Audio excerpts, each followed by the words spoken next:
Friends, ఇప్పుడు మనం మన కంప్యూటర్లో ఎంఎస్ వర్డ్ ఏ విధంగా ఓపెన్ చేయాలో చూద్దాం రండి. మన కంప్యూటర్లో ఎంఎస్ వర్డ్ ఓపెన్ చేయడానికి ఇక్కడ కింద సెర్చ్ అనేటువంటి బాక్స్ ఉంది కదా, ఈ సెర్చ్ బాక్స్లో ఎంఎస్ వర్డ్ అని టైప్ చేయాలి. ఫ్రెండ్స్, మనం వాడుతున్న కంప్యూటర్లో సెర్చ్ బాక్స్ డిఫరెంట్గా ఉండొచ్చు. ఇక్కడ నాకు కనిపిస్తున్నటువంటి సెర్చ్ బార్ ఒకలా ఉంది, మీకు కనిపించేటువంటి సెర్చ్ బార్ మరొకలా ఉండొచ్చు. ఓకే, బట్ ఇక్కడికి వచ్చి ఎంఎస్ వర్డ్ టైప్ చేయగానే ఇక్కడ వర్డ్ అని మీకు కనిపిస్తుంది కదా, ఇక్కడ వర్డ్ యాప్ కనిపిస్తుంది కదా, ఇక్కడ కానీ మనం ట్యాప్ చేస్తే లేదా క్లిక్ చేస్తే ఎంఎస్ వర్డ్ అనేది ఓపెన్ అవుతుంది.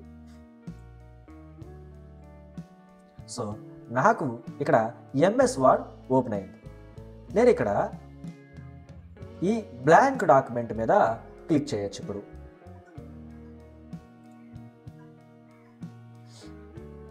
ఎస్, నేను ఇక్కడ బ్లాంక్ డాక్యుమెంట్ మీద క్లిక్ చేశాను. ఈ విధంగా మనం ఎంఎస్ వర్డ్ మన కంప్యూటర్లో ఓపెన్ చేయవచ్చు.